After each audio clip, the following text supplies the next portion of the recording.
শোনেন, আজকে বৃষ্টির পানি দিয়ে রং চা খামো। খালের পানিও আসলে, কিন্তু খালের পানি দেবো না, আজকে বৃষ্টির পানি দিয়ে দেবো।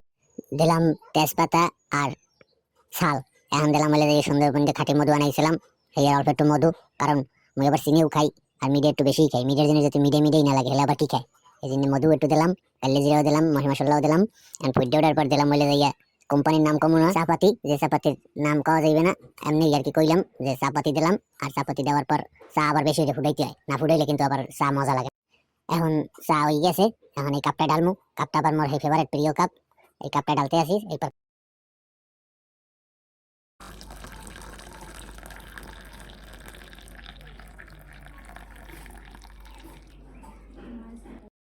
মুই এবার চাডু দিয়ে লোক আর বেনিয়া লোক এই জায়গায় বই খাই। মগো পিছিয়ে আবার একটু খোলা জায়গা আছে, এই জায়গা চা যত গড়বেন অত চিনি গলবে আর অত স্বাদ লাগবে।